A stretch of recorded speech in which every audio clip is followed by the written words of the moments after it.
आप देख रहे केवन न्यूज महाराष्ट्र जिंतूर। स्थानिक स्वराज्य संस्था स्वबळावर लढविणार।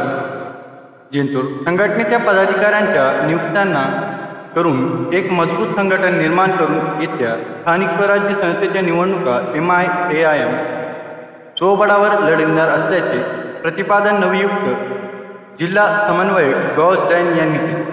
शहरात AIMIM पक्षाच्या नूतन पदाधिकारी निवडीबाबत मोहम्मद हारून लाडले यांच्या घरी शुक्रवारी दिनांक 20 दुपारी आयोजित बैठकीत ते बोलत होते। यावेळी त्यांच्यासोबत गुलाम रब्बानी सुलेमान शेख उपस्थित होते। पुढे बोलताना जैन म्हणाले की पक्ष निवडणुका तेव्हाच लढतो जेव्हा त्या पक्षाचे संघटन मजबूत असते।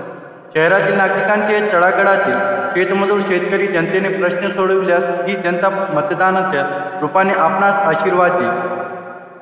पक्षात मागील काळात जे काही झाले ते विसरून जा नवीन काय करायचे याबाबत विचार करा, कारण आपल्या पक्षाच्या नावातच इतिहाद हा शब्द आहे। इतिहाद म्हणजे एकत्र, त्यामुळे आपण सर्वजण एक होतो।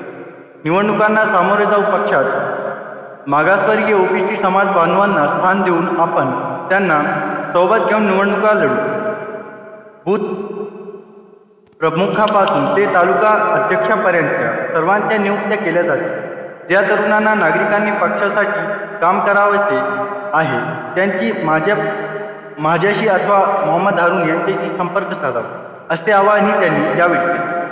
बैठकीचे प्रास्ताविक करताना हारून लाडले यांनी मुस्लिम मागासवर्गीय बांधवांच्या वस्त्यांमध्ये मूलभूत सोयी उपलब्ध नसल्याचे सांगून जिल्हा परिषद शाळांचाही शिक्षणाचा दर्जा घसरत असल्याचे उपस्थित नागरिकांच्या निदर्शनास आणून दिले। या बैठकीला मुस्लिम तरुण उपस्थित।